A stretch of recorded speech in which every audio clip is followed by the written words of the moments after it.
Selamat pagi, salam sejahtera buat kita semua. Yang terhormat Ibu Gelila Osbangsaragi selaku pembina PKKI Wapi dan Pensiunan, dan pada hari ini juga sebagai pemberita firman Tuhan. Yang kami sayang juga Ibu-Ibu PKK dan Pensiunan yang sudah berkesempatan hadir pada ibadah hybrid kita pada pagi hari ini, yang hadir secara onsite maupun ibu-ibu yang sudah hadir secara online.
Kami mengucap syukur ya Tuhan, waktu dan tempat yang Tuhan berikan kepada kami untuk bersekutu hari ini.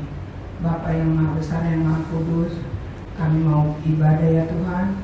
Urapi hati dan pikiran kami, supaya nanti firman yang disampaikan oleh hamba-Mu bisa kami meteraikan dalam hidup kami.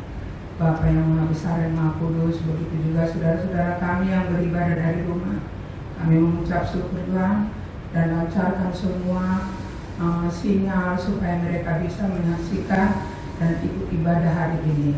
Bapa yang Maha Besar dan Maha Kudus, terima kasih untuk tim semua supaya bisa berjalan Bapa di surga. Urapi hamba-Mu yang menyampaikan firman ya Tuhan, supaya kami bisa menjalankannya dan bisa ya Tuhan melaksanakannya dengan baik. Terima kasih Tuhan Yesus, terpujilah nama-Mu ya Tuhan, dari sekarang sampai selama-lamanya. Amin.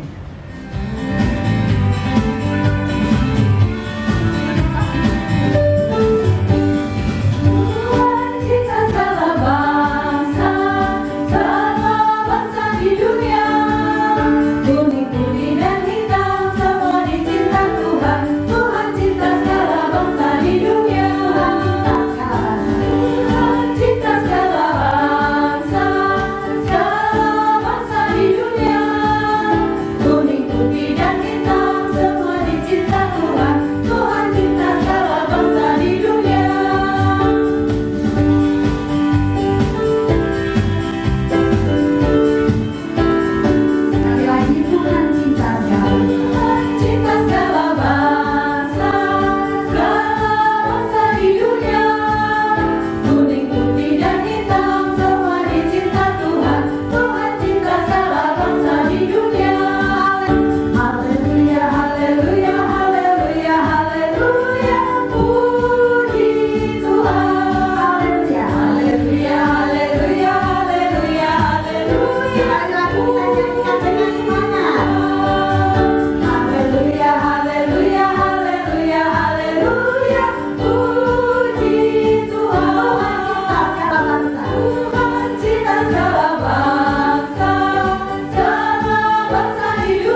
itu satu dan anggota-anggotanya banyak, dan segala anggota itu sekalipun banyak merupakan satu tubuh, demikian pula Kristus.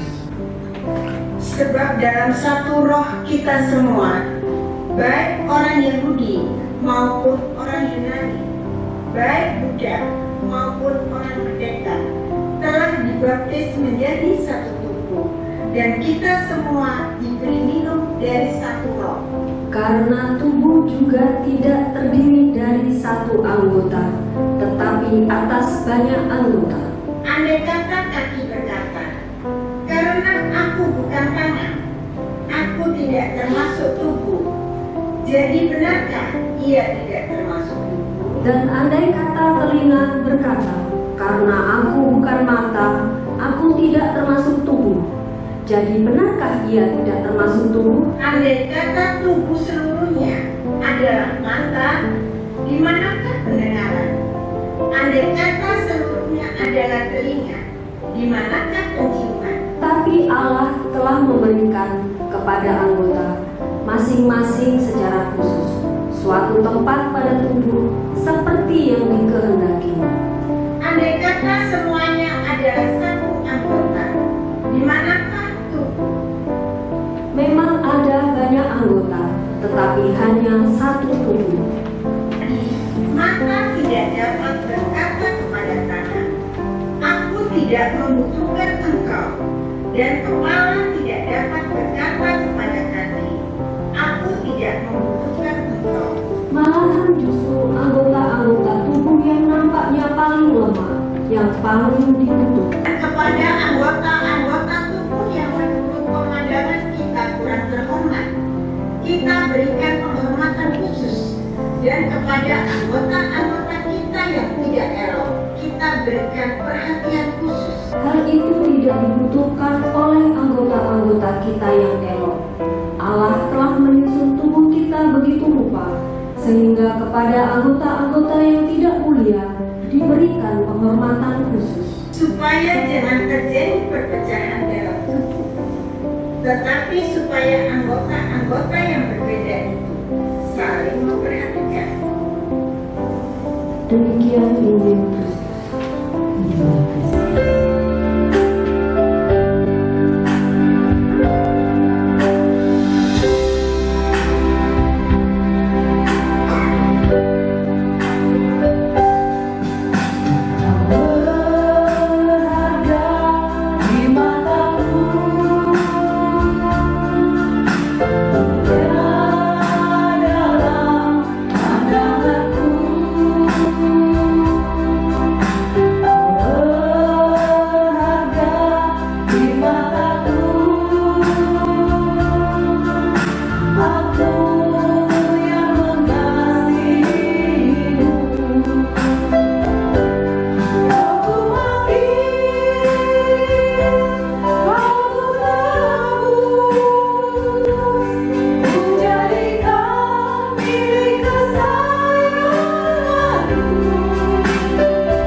Teman-teman saya berbeda-beda, ada satu yang maunya cantik sendiri, ya maju sendiri. Nanti kita lihat karakter sendiri. Ada loh karakter orang yang mau cantik sendiri, ada nanti.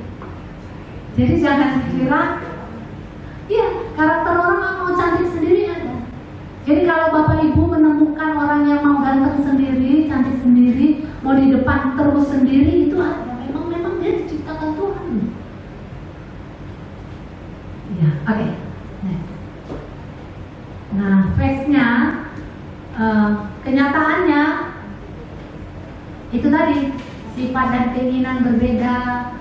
Bahkan dari semua manusia yang diciptakan Tuhan tidak ada yang sama. Saudara-saudara, saya umumkan hari ini bahwa tidak ada yang sama. Ya. Jadi ada satu kepribadian kepribadian juga, ada satu tes kepribadian juga. Itu saya mempelajarinya sedemikian banyak, itu nggak ada yang sama. Ada satu tes, ya, tes kepribadian juga. Itu rumit. Jadi bapak ibu yang hari ini nggak saya kasih yang itu setelah disatu-satukan gitu ya, itu nggak ada yang sama. Dari sekian banyak tes itu nggak ada yang pas, nggak ada yang sama. Misalnya ESTF, ENTJ, ya, itu kan extrovert, feeling, judging, itu ada. Nggak ada yang sama. Ajaib ya, ajaib, nggak ada yang sama.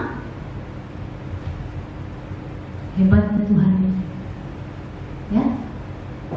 Jadi jangan kita melawan Tuhan. Satu sel atau nggak usah sel, saraf kita aja Tuhan izinkan putus, udah kita nggak bisa ngomong. Nih, saraf mulut kita ini salah satunya putus, nah udah kita nggak bisa ngomong. Begitu ajaibnya Tuhan menciptakan. Jadi seluruh dunia nggak ada kombinasinya, nggak ada yang sama, bayangin. Nggak ada. Oke, perbedaan sifat belum mas. Nah, perbedaan sifat karakter kepribadian tersebut disebabkan oleh beberapa faktor. Jadi ada faktor keturunan, ada pola didikan orang tua, nilai dan kepercayaan yang dianut, pengaruh lingkungan dan sebagainya. Yang paling menonjol adalah pola didikan orang tua. Berbeda orang tuanya, berbeda polanya. Apa yang diajarkan kepada seseorang anak oleh orang tuanya berbeda juga dengan seseorang anak oleh orang tuanya. Nah, itu pun sudah berbeda. Ya, saya mau mengajak Bapak Ibu untuk melihat begitu sebenarnya perbedaan manusia.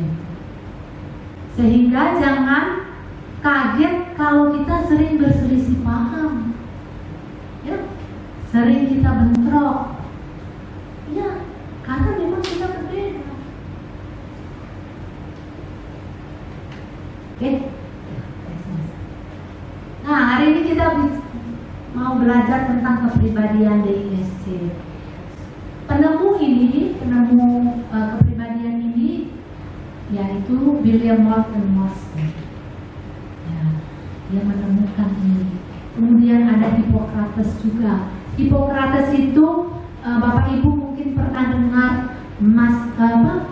melankolis, sanguinis, kemudian phlegmatis, satu lagi kolerik. Nah, itu ditemukan oleh Hippocrates, ya, ahli filsuf. Nah, saya takjub waktu saya mempelajari ulang lagi Hippocrates itu. Ternyata Hippocrates itu menemukan sifat itu tadi, kepribadian yang melankolis, phlegmatis, sanguin, kemudian kolerik, itu jauh sebelum Tuhan Yesus lahir. 345 sebelum Masehi. Ya. Jadi kalau kita lihat penciptaan, kan sebelum Tuhan Yesus lahir penciptaan kan, ternyata lah bahwa manusia itu berbeda-beda. Dia menemukannya di tahun 345 sebelum Masehi. Dan ini juga kepribadian DISC hampir sama, nggak jauh-jauh beda tahunnya. Nah, demikian hebatnya ya Tuhan kita itu hebat sekali, ya. Nah, kita akan belajar dominance, influence, steadiness, and compliance. Ini dia, ada 4. Di Hippocrates juga bicara tentang 4 yang tadi saya sebutkan tadi. Nanti kita akan membandingkan ya. Ternyata yang ditemukan oleh Hippocrates dengan yang ditemukan oleh Marston itu hampir sama, cuma namanya berbeda. Ya, oke. Nah, ini dia DISC personality. Ya, langsung next lagi mas. Nah, sekarang dominans. Ibu-ibu, masing-masing kertasnya, pulpennya, siap-siap ya. Nah, orang dominans ini tegas. Kemudian belak-belakan. Kemudian dia seorang yang independen. Independen itu tahu ya? Kira-kira ada yang tahu independen? Yang berdiri sendiri. Ya, jadi mandiri sekali. Mandiri, nggak bergantung kepada orang lain. Karena ada orang yang dependen loh. Ada orang yang bergantung kepada orang lain. Nah, dominan ini independen. Dia tidak mau bergantung dengan orang lain. Ya. Niatnya nggak mau bergantung kepada orang lain. Makanya karena dia independen, kalau dia lagi butuh orang lain, gitu ya, dia seakan-akan tidak menunjukkan dia butuh orang lain. Ada nggak? Oh, Bapak Ibu tahu orang itu, dia tahu bahwa dia butuh orang lain. Pada saat itu dia butuh orang lain, tapi karena sifatnya yang independen itu, dia malu menunjukkan dia butuh orang lain. Nah, kadang-kadang dia mau tanya nih ya, mau tanya sesuatu yang dia nggak tahu, tapi pertanyaannya dia putar supaya dia tidak kelihatan tidak tahu. Gitu. Independen itu gitu. Kalau kita nanyakan gini, Bu, jalan daerah Bintaro itu di mana ya, Bu? Kelihatan nggak tahu kan? Nggak tahu dia. Nah, kalau orang independen nggak, dia putar gini. Kira-kira di Bintaro itu apa yang menarik ya? Di sekitarnya itu apa yang menarik? Oh, langsung kita bilang, oh di situ ada ini, ada dekat ini, terus ada itu. Habis itu nanti kita bisa keluar dari Bintaro itu, kita bisa ke tol yang baru ini. Oh, tahu dia. Ternyata Bintaro itu di sekitar situ. Itu orang independen. Nah, kalau kenal orang yang seperti itu, coba catat. Kemudian kalau punya keinginan harus terwujud. Nggak boleh nggak.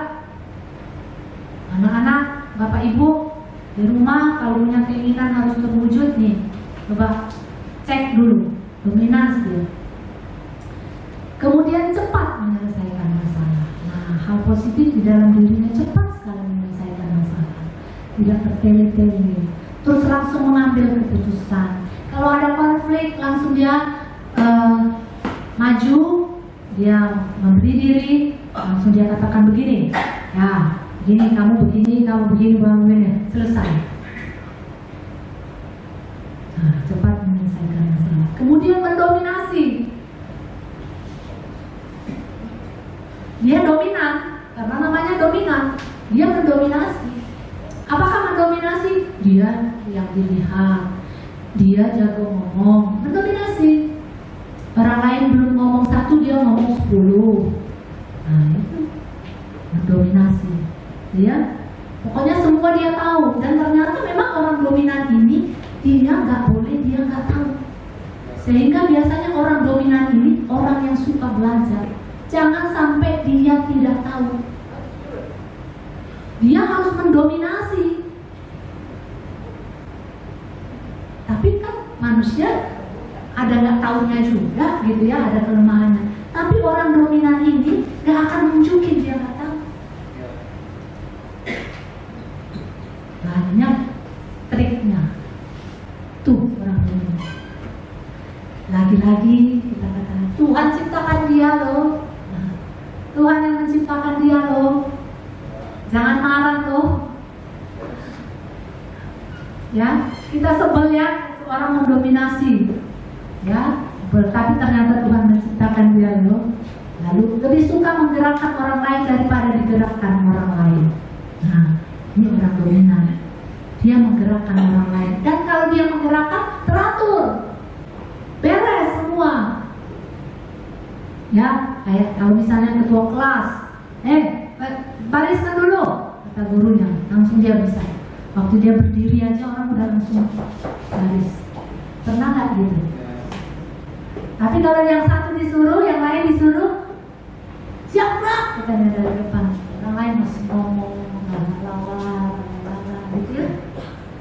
waktu dia berdiri aja di depan siapa?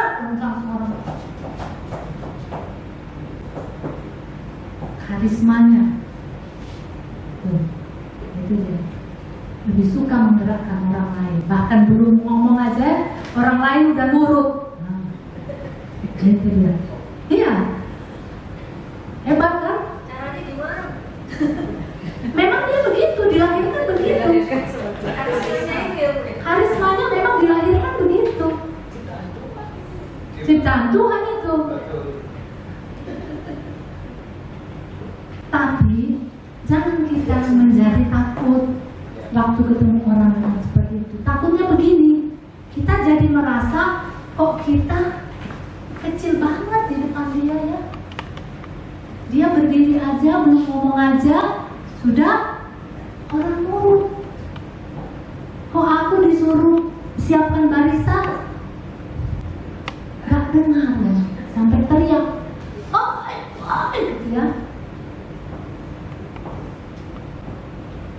Yang memang Tuhan ceritakan kayak demikian. Jadi ya, kenapa ini saya kasih kepada ibu, saya sampaikan, saya bagikan kepada ibu, supaya kita hidup semakin mengenal diri kita, mengenal orang lain yang di sekitar kita, sehingga ketika kita mengenal karakter ini, kita nggak menjadi ilfil, karena kita tahu Tuhan menciptakan kita. Tuhan menciptakan kita juga yang misalnya kita ini pragmatis. Tuhan menciptakan kita juga untuk kemuliaannya. Bukan dia saja, bukan si dominan saja Tuhan ciptakan, tapi kita juga Tuhan ciptakan yang tidak dominan. Nanti ibu lihat ya. Oke, catat, jangan lupa ya. Terus kemudian goal oriented. Selalu goal oriented. Dia nggak tahu prosesnya bagaimana, pokoknya tujuan harus sampai. Itu orang dominan.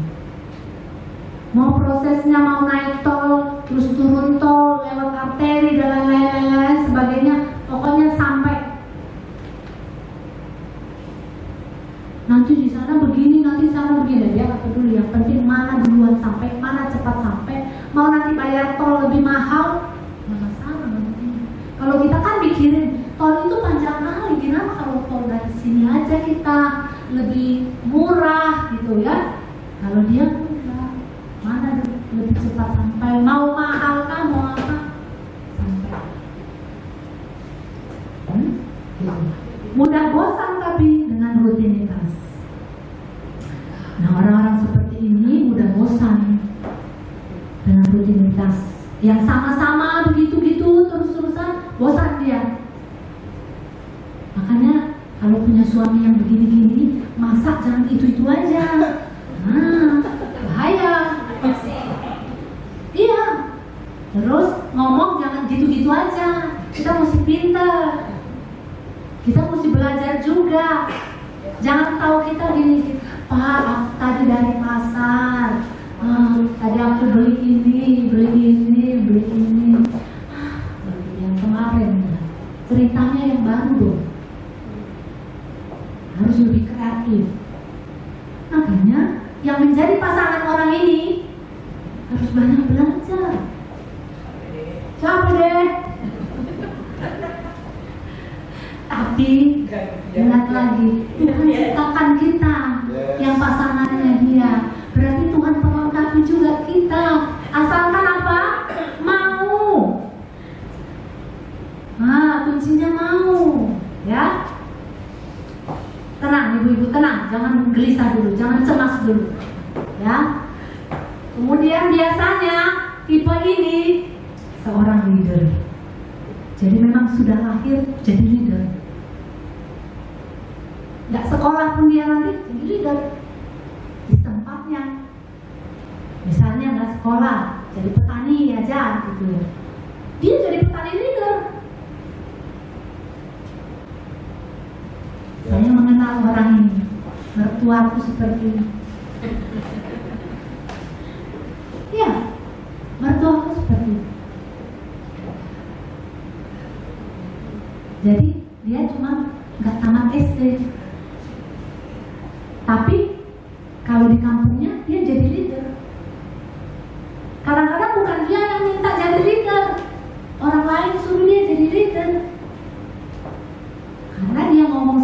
orang nurut. Makanya yang menjadi leader itu jangan orang yang nggak bisa ngomong, dipaksakan. Zaman sekarang di dunia politik ini yang nggak bisa ngomong pun jadi leader. Nah, makanya jadi kacau, hancur semua, hancur Mina. Siapapun itulah. Siapapun itu. Nah, harusnya the right man in the right place. Oleh karena itu Tuhan ciptakan demikian, gitu loh. Jadi gak usah iri juga kita kalau ada yang mau jadi pemimpin. Tetapi persoalannya si pemimpin itu sudah dibaharui di dalam Kristus enggak? Itu lain masalahnya. Jadi pemimpin yang dominan, yang sudah mengenal Tuhan, wah itu lebih takjub lah. Dibaharui, dipoles kepribadiannya, tidak untuk kepentingannya sendiri. Dia jadi leader untuk kepentingan orang banyak. Dia bicara untuk kepentingan orang banyak. Dia memecahkan konflik, menyelesaikan konflik untuk kepentingan orang banyak. Karena apa? Ada kasih Tuhan di dalam dirinya. Itu yang perlu, itu yang penting. Bukan yang penting kita rubah dia menjadi orang lain. Enggak. Anak-anak ibu-ibu di rumah kalau ada yang dominan, jangan rubah jadi orang lain. Tapi ajar dia untuk hidup untuk kepentingan bersama. Ajar dia untuk hidup jujur. Ajar dia untuk tidak hidup egois. Jangan rubah dia menjadi orang lain, tapi baharui dia, tuntun dia untuk menjadi anak yang mementingkan orang lain juga, bukan kepentingan dirinya sendiri. Yang dia gunakan kemampuannya membantu orang lain, mendamaikan orang lain, memberi jalan, menuntun orang lain yang butuh. Itu dia. Itu yang harus kita kerjakan. Jangan rubah dia. Oke? Sudah sampai di sini? Oke, kita pindah. Nah, influence. Nah, ini yang saya bilang yang sok cantik. Kalau saya mau bilang ini sok cantik sendiri. Jadi dia extrovert, suka bergaul. Nah, kalau ada orang yang cucap, banyak temannya, inilah dia. Ya. Kemudian ekspresif dia, ekspresif, suka nyelutuk, cepet-cepet nyelutuk, tapi nyelutuk orang lain ketawa, seru gitu ya. Kemudian spontan. Nah, spontan, nggak takut-takut dia mau ngomong, spontan dia. Ya, kemudian emosional. Nah, emosional dia kalau nangis, gitu ya. Semua orang lihat itu. Tujuannya supaya orang lihat gitu. Iya.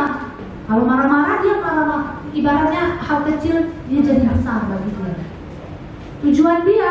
Tujuan influensi ini garis bawahi, catat ibu-ibu, supaya orang lain melihat dia. Cari perhatian. Ini dia si influensi ini. Tapi ingat, Tuhan menciptakan dia. Ya. Kemudian suka tantangan. Karena waktu dia berhasil mengalahkan tantangan, kan dia kelihatan. Hebat kali kau gitu ya. Hebat. Nah, suka tantangan dia. Karena setelah selesai tantangan, orang lain memuji dia. Itu yang dia mau.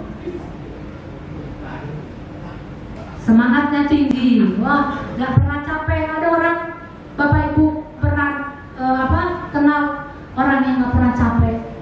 Ini nih. Kemudian orang yang diam, persuasif, mudah mempengaruhi. Nah, kalau marketing, MLM, cocok nih. Ini dia. Jadi jangan turunkan orang lain. Jadi marketing, turunkan yang influence.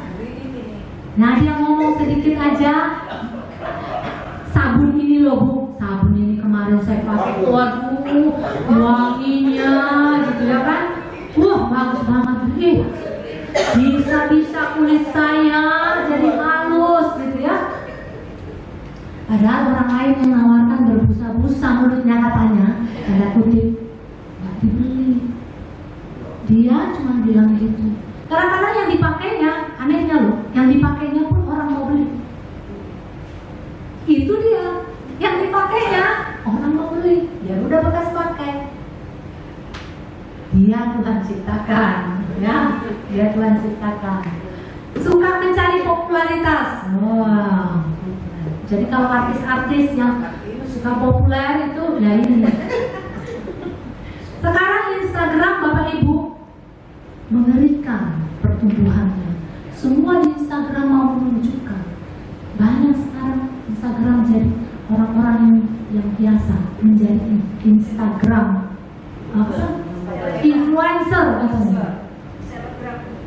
Sampai Bapak Ibu yang ngerinya anaknya pun dibikin di Instagram. Ada anak satu yang tiap hari gini, gini saya bilang oh Tuhan, anak dieksploitasi supaya banyak pengikutnya. Emang kalau banyak pengikutnya dibayar. Ini tipe motivator. Jadi kalau siapa motivator, ini dia. Oke, next mas. Steadiness. Nah, steadiness ini dia gigih, dia tenang, dia sabar, dia simpati, suka kedamaian, menghindari konflik. Nah, ibu-ibu, kalau ibu-ibu yang kadang kalau ada konflik, kemudian ibu-ibu menghindari, bagaimana supaya nggak konflik ya, bagaimana supaya damai-damai, bagaimana supaya teman-temanku ini damai. Nah ini dia, steadiness dia. Dia gigih, dia tenang, orangnya sabar. Kemudian konsisten tadi. Karena apa? Kenapa dia konsisten? Ya karena dia mau gak suka konflik itu gitu.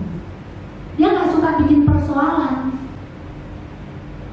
Karena dia suka kedamaian. Sehingga dia menghindari konflik. Oleh karena itu dia adalah orang yang konsisten. Jadi semuanya berpilihan.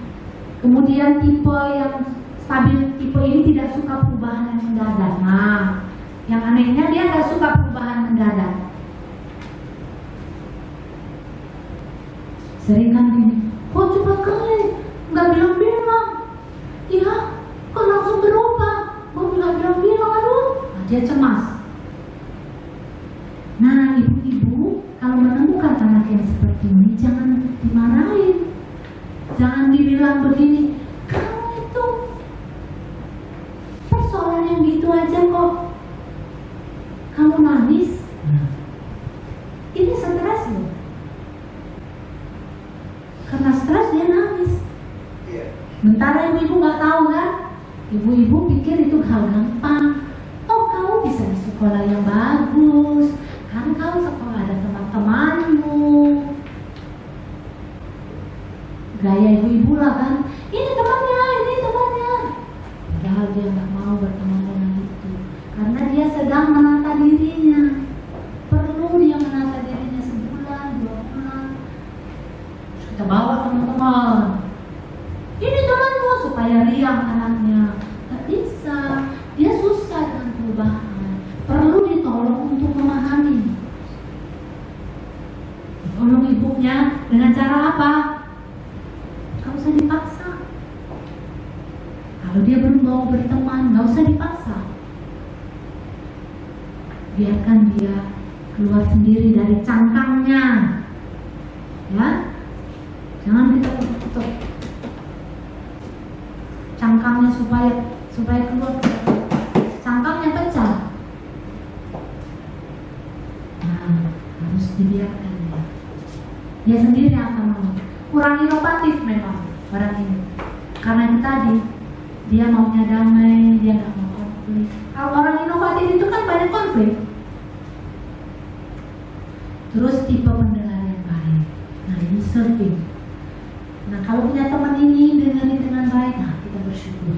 Kita punya teman yang mendengar dengan baik. Terus dia nggak suka konflik, dia kasih jalan.